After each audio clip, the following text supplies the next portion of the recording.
Okay, perfect. So I do see there is a couple of students. So thank you so much for joining. I will go ahead and get started in 2 minutes, in case anyone else wants to join, so just hang tight. But we will go over just a few things in terms of housekeeping. So if you guys have any questions or concerns, please feel free to use the Q&A to ask any questions. And then the chat feature will be a feature that I can send important links to you guys if you guys have any questions or anything relevant to that. And then that being said, a little rundown of what we will be doing. I will be going over some important slides, and then we will be going over some department slides, and then happy to answer any questions at the end. So more than likely, your questions will be answered throughout this presentation. But at the end, we will have an open discussion. So feel free to unmute yourself. If you're not uncomfortable unmuting yourself, please drop your question in the Q&A. And we will get started promptly. So to get started, my name is Paola Mejia. I work here at USC Viterbi in the School of Engineering, specifically in the marketing and recruitment team. And then I'm also joined by one of our faculty, which you will meet later on. And then I just want to say thank you so much for joining our presentation here. You're going to get a lot of insight today.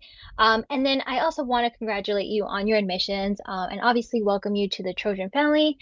So we really hope that this information is really useful for you and then help you in any way we can. And to tell you a little bit about USC, so USC Viterbi, the School of Engineering, we have, I guess, four major focuses that we do like to emphasize. One being obviously your career and academic goals after graduation, and then two, our location. So if you are not familiar, USC is in the heart of Los Angeles, and we have beautiful, beautiful weather here over in Los Angeles. And then three, our big part of USC in general and Viterbi is our big Trojan network. So you will learn a little bit more about our Trojan network later on. And then our school is heavily research oriented. So there is tons of research opportunities for all those students who are interested. And then I'll let you guys know a little bit about USC Viterbi, specifically fun facts. Basically, we do have over 100,000 alumni worldwide. So we are global. We are ranked 20th by the US News World Report. And then we do have a really, really big research expenditure. So there's 179 plus million annual research expenditures. So we are not short in research over on this side. And then we do have 213 tenure track faculty. We were also founded in 1905, so we are not that old. And then our ratio for female and male, so 69% male to 31% female. And then, like I did mention, we are global. So we have applicants from over 113 countries. And then we also have a online delivery system, also known as DEN, which basically makes up 17% of Viterbi. And then the other percent, 83%, is actually our on-campus courses. And then some of you guys may be familiar with something known as Silicon Valley, but we have something known as Silicon Beach. So Los Angeles is actually a global hub for innovation. It's just down the road from us. So it varies from big corporations to small corporations, but these are accessible to you just starting at USC. But there is a really big Trojan network over at the Silicon Beach area as well. So depending on your goals and your career opportunities, you can either go into a really big company such as Amazon, or you can even go into a smaller entrepreneur company if that's where you want to be. And then, like I mentioned, we do have a lot of career outcomes, and obviously, some of you guys have, questions about what the career outcomes are for our students. But you are welcome to go onto our website, and you can actually see where recent graduates from your master's programs are working. So every web page, regardless of the program, has all these career outcomes. It has been updated with the newest data, so you can actually see where our students who just graduated are actually either working or entering or what they went off and did. We also have something known as the Viterbi Career Connections. It's basically our very own career center for Viterbi students exclusively. So you have access to this center, and you also have access to the USC Career Center in general. So that's like, campus wide. But we do have this Viterbi Career Connections, which is basically it hosts activities for all our students in the fall and spring. And what does that mean? There is over 120 Viterbi career activities. We have tons and tons of opportunities, so jobs, internships, even just mock sessions.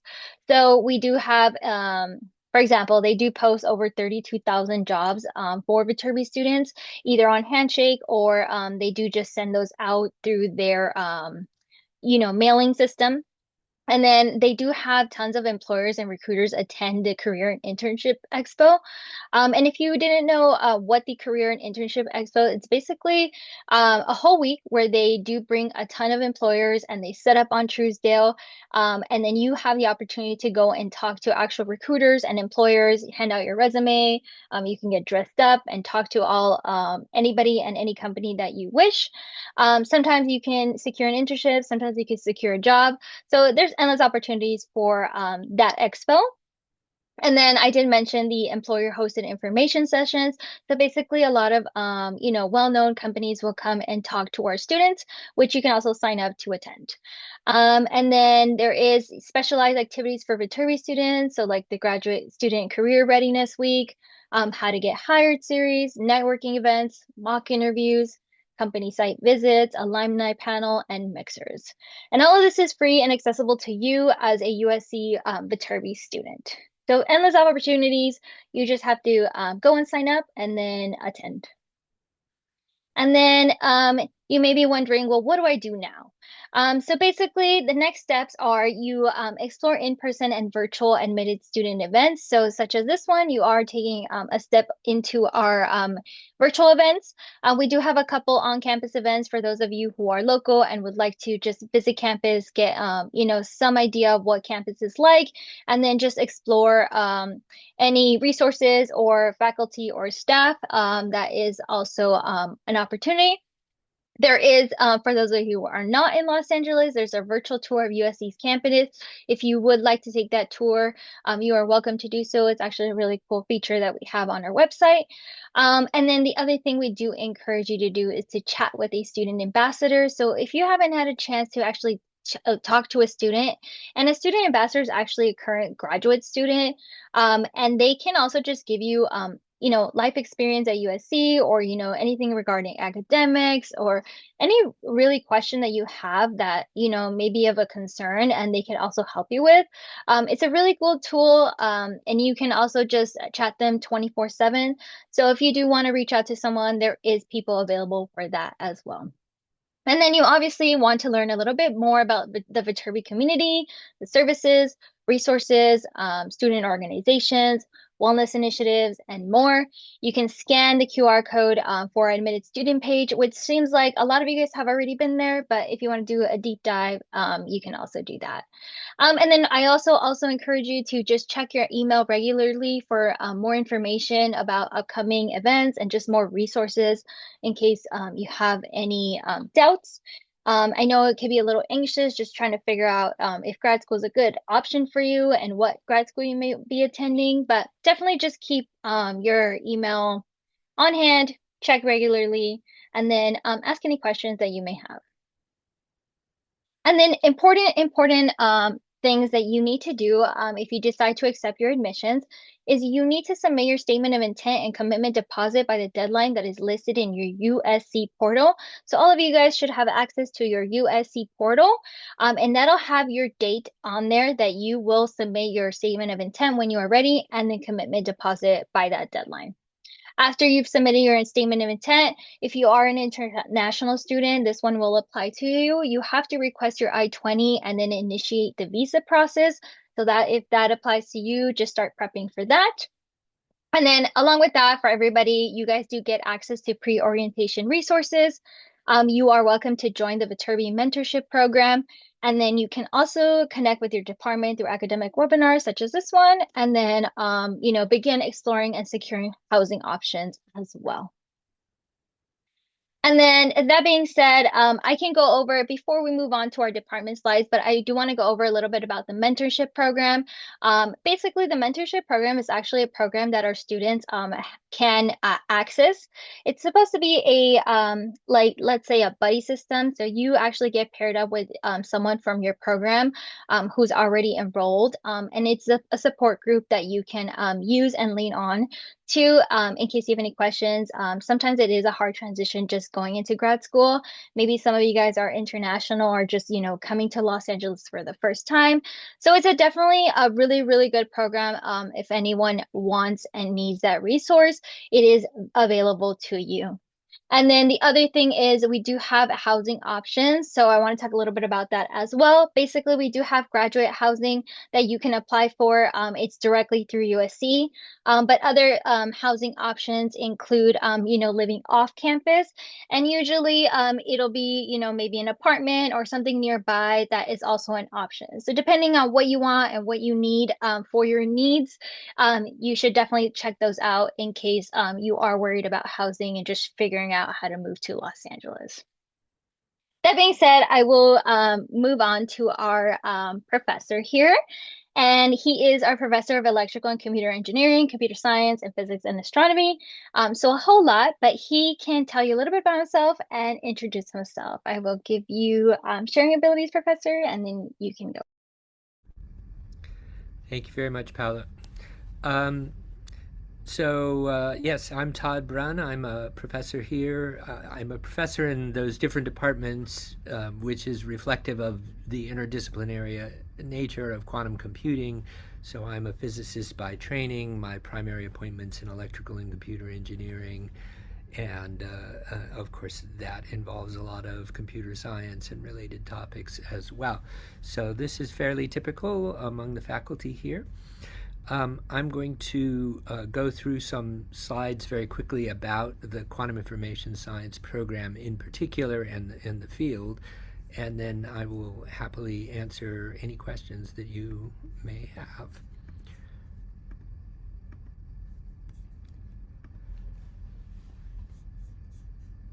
Okay, so the Master of Science in Quantum Information Science is a program that's been around for about 5 years at this point. This will be the fifth or sixth class. We created this in response to the growth of the field of quantum computing, but quantum information processing in general.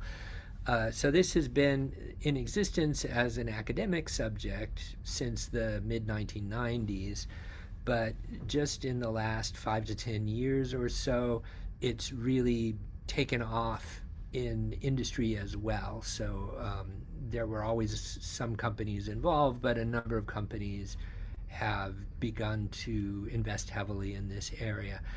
So we have the first commercial quantum computers online. The new generations come out probably a couple a year at this point, or even more frequently than that.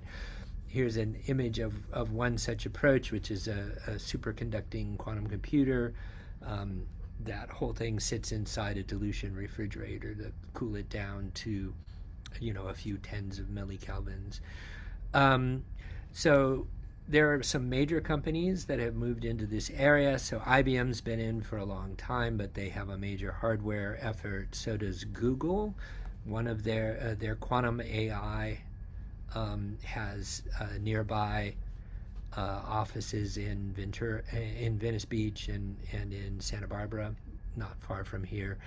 And then Honeywell, Microsoft, and companies abroad as well. Alibaba and Tencent both have quantum computing efforts, and a lot more than that.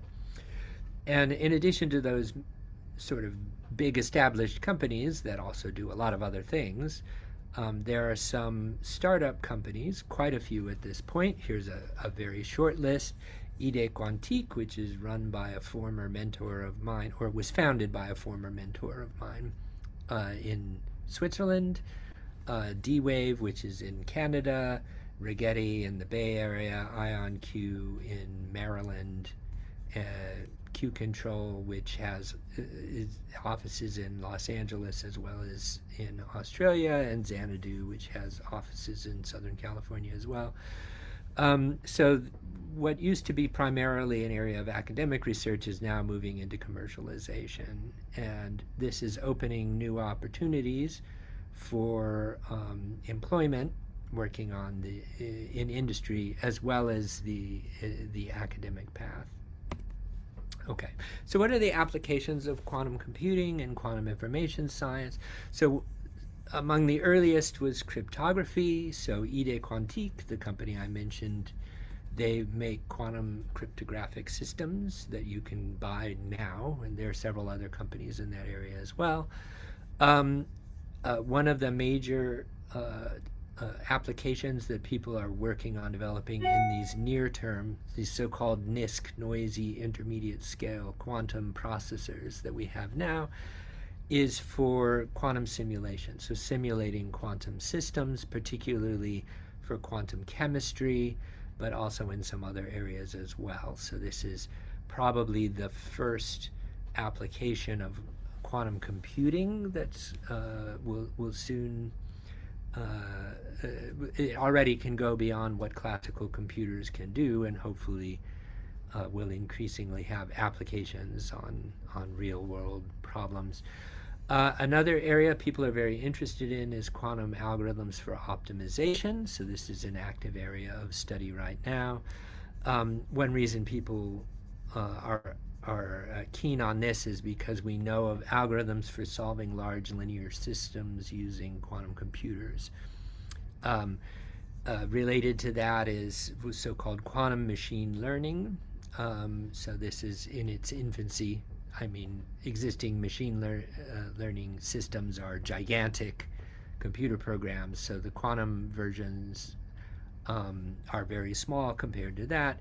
But there's also a lot of interest in hybrid systems where you use the quantum processors just for one small piece of the computation, with its outputs being taken in to the inputs of a classical model. And other areas that are not computational, quantum sensing and metrology are both very promising areas because we know that quantum systems have, in principle, significant advantages in both these areas. So we have some faculty members here at USC working in these areas. And quantum communication, for cryptographic purposes, but also for distributed quantum computing, other kinds of verification. All right, so I listed a few companies before that are investing in quantum information science. This is a larger but still partial list. I pulled this off of the website of my colleague, Professor Daniel Ladar, who's also here in the Electrical and Computer Engineering Department. As soon as you post such a list, it's immediately out of date because new companies are always being formed. A lot of these are supported by venture capital. Some of these are larger companies that have decided to move into this area. So Honeywell spun off a whole subsidiary called Quantinuum, which is developing one particular approach to quantum computing called ion traps. And a number of faculty members, including at this point Daniel Ladar himself, have founded startups as chief scientific officers, backed by venture capital. So one way that I gauge the growth of this industry is every year I go to the March meeting of the American Physical Society, which surprisingly is in March. So I just went to the most recent one a few weeks ago, and I always go down into the exhibit hall and take pictures of all the exhibitors who are working in areas related to quantum computing. So these are some of just a small number of the pictures that I took at the last March meeting. So here are 3 different ones, and so here are a few more, and a few more, and a few more, and there are a lot.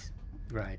So these companies, some of them are developing quantum computers, some of them are developing other areas of quantum technology, some of them are providing support for researchers working in these areas, so control systems, cryogenics, that kind of thing. All right. So that's the field. Let's talk a bit about the actual degree program.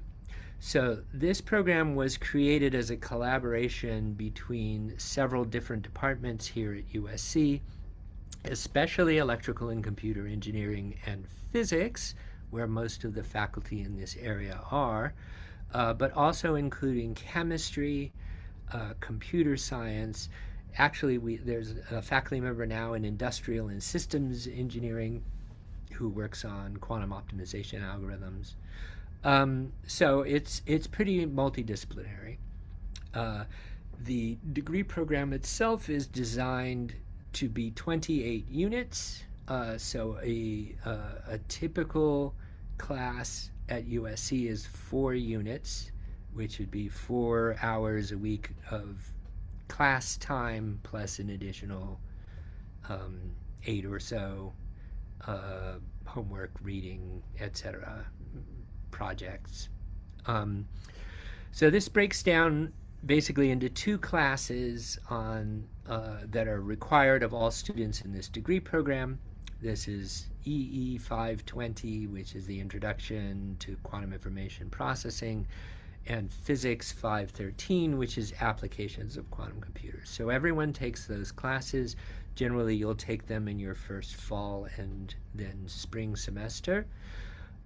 There's a list of classes that are what we call core classes, which are in topics directly related to quantum computing and similar things. So you choose at least 3 classes from that list that you take when they are offered. Some of them are offered every year, some of them are offered every other year or so. It depends. And then generally 2 more elective classes, though you can also take additional core classes to satisfy your electives. And these can also include directed research. So after you've first taken the first few classes, you can make contact with one of your professors to ask about research opportunities. We can do directed research projects for up to 4 units. So that could count as a whole additional class. That would be an individual project that you would work on in consultation with your research supervisor, faculty member. And some of the classes also have in-class projects. So some of these have ended up turning into journal articles and things like that, or presentations or presentations at conferences and things like that. And there are some opportunities here to present research as well, poster sessions and things like that, a few different times during the year. So it's possible to complete this fairly easily in 3 semesters. We designed it with that, but some students spread it out a little bit more and do it over 2 years. And I'll show you an example of a schedule in a moment. It's an in-person program, so that we do have some classes that are offered remotely, but not all classes are offered remotely. So we expect the students will be in person at least most of the time. So it covers the theory, but also the practical applications of quantum information science. So both of these are covered. So EE 520 is largely the theory of quantum computing, but we also do talk about the applications, the algorithms, how computers are designed, and it includes a final project where you can work on a topic that interests you. And that pattern is true for many of the classes that we offer in this area. So when we first offered this class, it was one of only maybe 2 or 3 in the whole country. There are also a couple in Europe. It's grown since then, so now there are a few more offerings. UCLA, for instance, has a master's program. There's one at Duke University. So there are a few other ones, but ours is one of the earliest, and uh, it's a pretty solid group of faculty teaching these classes. So if you want the details of the program requirements, you can go to the USC course catalog and see the lists of the foundational, core, and pre-approved elective classes. We can also approve other elective classes. I do this all the time. So, people are like, I think that I would like to take this class in classical cryptography, or, this computer science class on algorithms or databases or whatever it may be. And so long as it seems reasonably relevant, we'll approve those as electives. Okay. So the courses are intended to be a blend of the theory and the practice.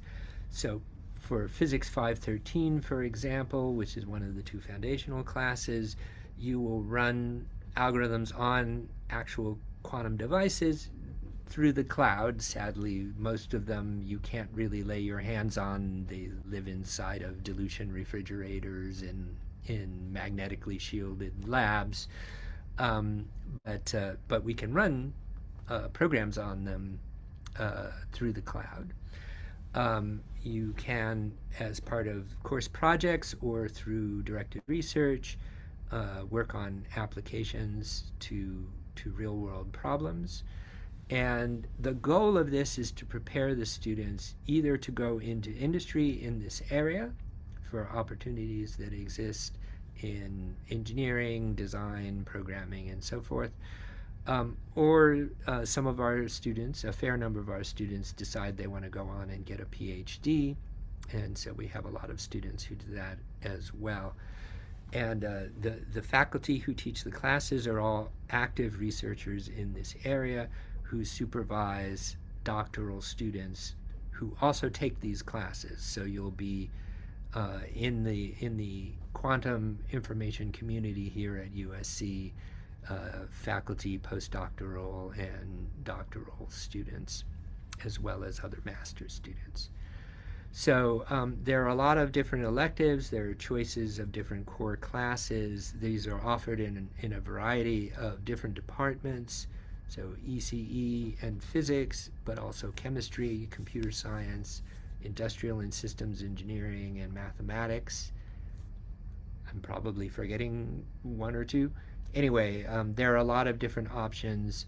So it can be tailored to students from different backgrounds. We don't assume everyone comes in with a physics degree or an EE degree or a computer science degree. So people with different backgrounds can somewhat tailor their program to fit their own particular interests.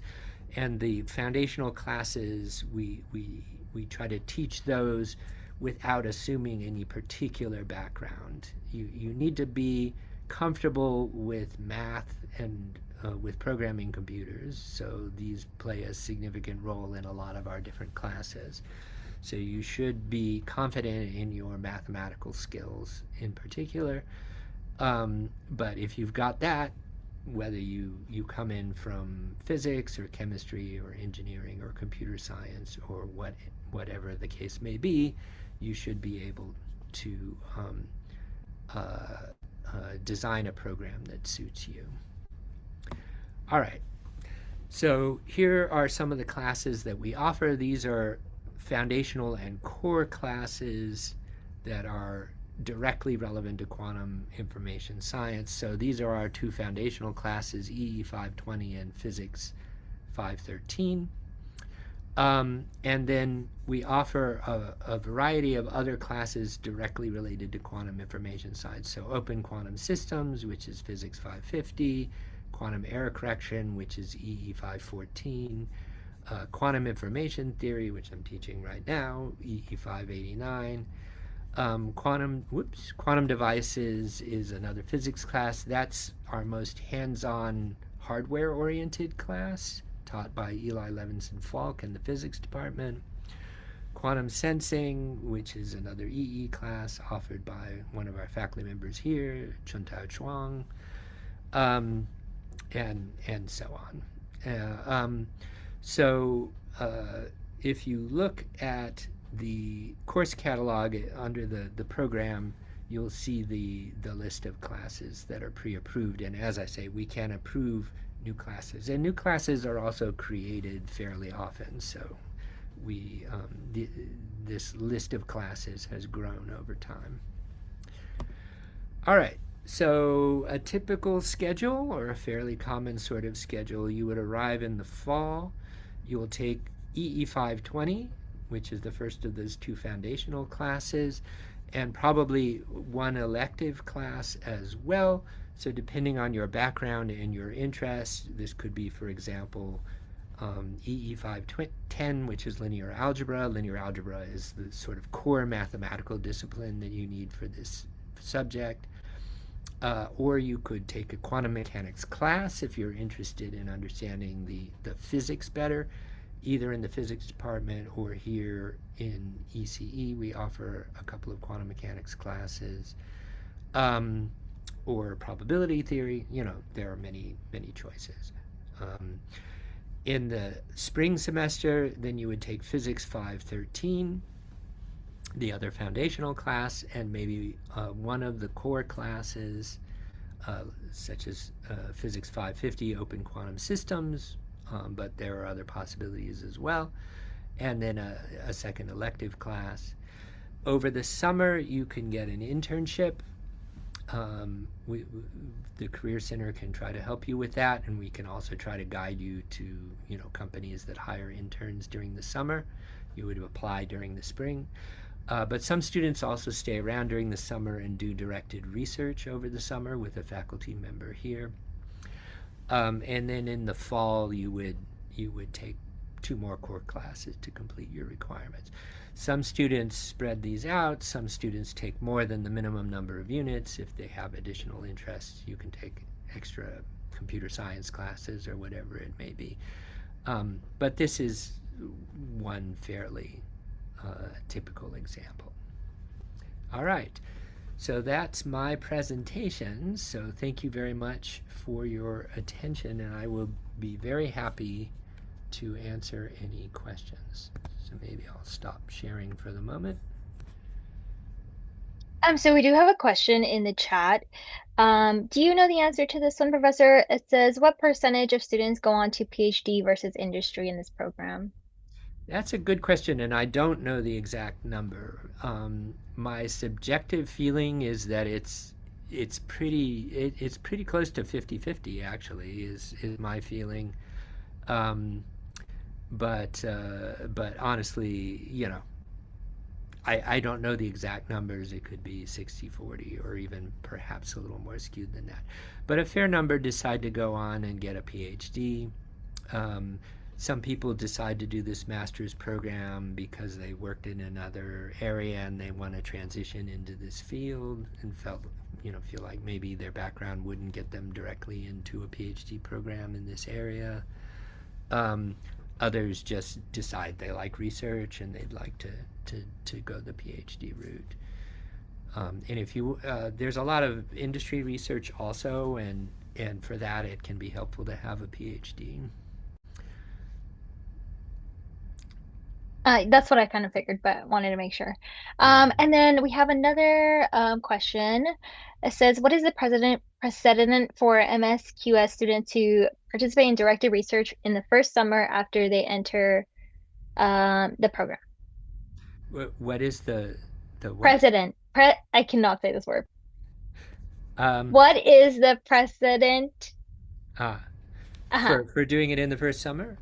Yes. Yeah, I mean that's generally if you're interested in directed research, that should generally be possible. So long as your grades are decent, then most faculty will be open to supervising a directed research project. What I would generally suggest you do is, you come for the first semester, take EE 520, concentrate on that, take another class as well, get up to speed. Once you have that under your belt, in the spring, while you're taking your classes, then you might start going around to professors' office hours, or reach out to them by email and ask to meet with them, and tell them you're interested in directed research. If you already have ideas of areas that you are interested in doing research in, you can go to faculty who work on things similar to that. If you're less sure or more open to different possibilities, you can go, and most of us will happily tell you the kinds of things we work on, and then you can hopefully reach an agreement with one of the faculty members on a particular project. A lot of it, like if a student approaches me, I generally go over the kinds of things that are possibilities, see what seems interesting to them. I'll give them some papers to read or other kind of references, and they'll go off and take a look at that on their own time, and then at some point circle back around to me, ask questions, say if they're interested. And you're not committed, right? You can talk to several different of us about different possibilities, and then narrow down to whatever seems most interesting or most suited to you. So it's very easy to do that. Some people do directed research even in the spring, so after one semester. I wouldn't say that's the most common, but it definitely has happened. And then we do have a question regarding courses.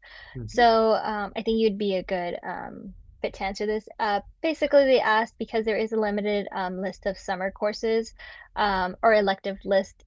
How trivial is it to get clearance to take an unlisted EE course that is offered regularly during summer as an elective? So, for Uh, example, they wrote down EE 450, 457, and 560L. uh, so it's very easy. We have an online system that's called a special request system. So basically, if you look at the description of the program that's on the course catalog, it shows you the things that are pre-approved that you don't need faculty approval to do. So those are the classes that are already approved to count as core classes or elective classes. But that's not meant to be exclusive, particularly for the electives. So it has to be something fairly relevant, right? So E450 is networks, that would certainly be relevant. Most I will go out on a limb and say probably most EE and computer science classes you can make a case for being relevant to quantum computing. Um, so getting approval is easy. You just submit one of these special request forms to get the class approved to be an elective, and generally within a few days, well, it's usually me, the faculty advisor will approve it, and then you can register for it. The approval is really approval to count it towards the degree program. That's separate from approval to register for it, actually. So if you're taking classes in other departments, sometimes you also need that approval. If they have a limited number of slots, they may only open it up to people, to their own students first, and then to other degree programs. But usually it's not that hard. I mean, lots of our students take, like Computer Science 570 is the algorithms class, very high demand, but lots of our students take it. Not just in the QIS program. Let's see. Yeah, so that's how you do it. For core, those are intended to be classes that are directly relevant for quantum computing or quantum information. So mostly we try to have all of those pre-approved already, but you can request, for example, to have a directed research project count as a core if you're doing directed research in quantum computing, which is what we would generally encourage you to do. We can do that. We've done that in some circumstances. Also, we have things called special topics classes. So faculty periodically will teach a new subject. So most of our new classes start as special topics classes. In EE, this is EE 599. There are also 599 classes in other departments, computer science, industrial and systems engineering, et cetera, et cetera. So these pop up. Different faculty offer them from time to time. So these can also, because these are not, you know, regular classes, they have to be approved, but generally that's easy. So they easy to approve them as electives, and then if they happen to be especially relevant to quantum computing or quantum communications or whatever it may be, which happens sometimes, then we can approve those for core classes actually. So we had a special topics class in fault tolerant quantum computing 2 or 3 years ago, and we allowed that to count as a core class. Um, so I hope that kind of makes that fairly clear. You know, if it's something very tenuously connected, you know, I'm willing to listen to your argument. You know, if it's French Romantic poetry, we would probably say no. But you know, anything technical that you can make a case for, we're pretty open. Great.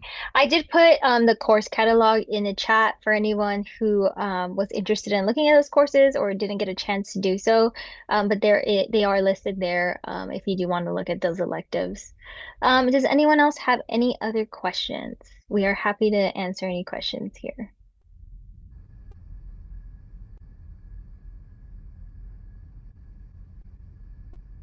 So I do want to go over just a quick little remark here. Some of you guys may be wondering about scholarships, so I figured I would address that. And so the way that scholarships work here at USC Viterbi is basically you are automatically considered for a scholarship when you submit an application.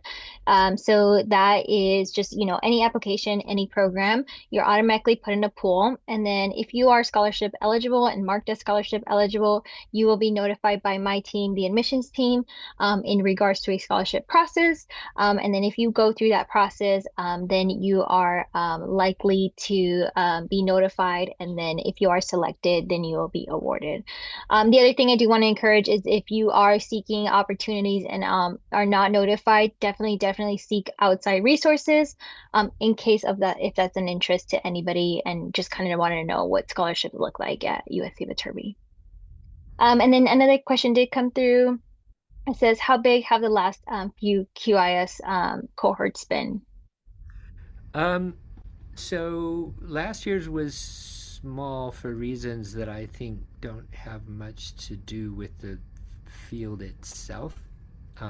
It was a sort of uh, chaotic time in international student admissions, so our number of international students dropped quite precipitously. Um, the years before, it had got up to about 25 students, so I think it was maybe 25 and 15, something like that. I don't remember the year in between, quite honestly. So last year we had a bit of a drop. I hope we'll pick up again this year, since things seem a little more stable. Um, yeah, so that's where we are now. There's, as I said, there's also a lot of PhD students working in this area here, so the classes are generally a mixture of both master's and PhD students. Thank you.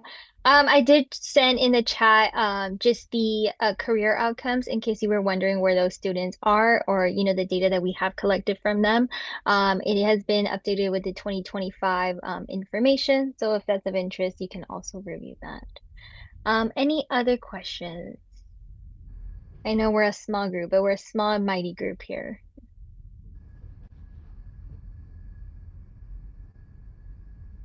In that case, I will start sending out a few links just for you guys to save.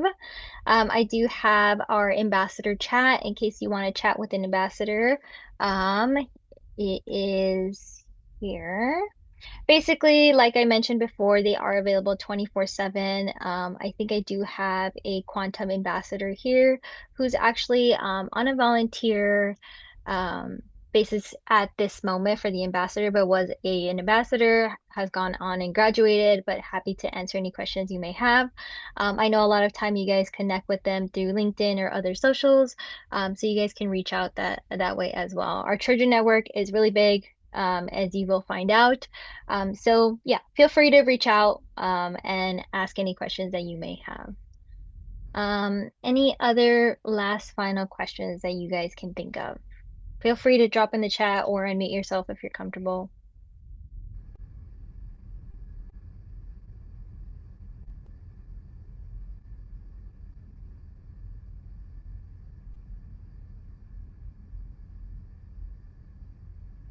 Okay, so I don't see any other questions.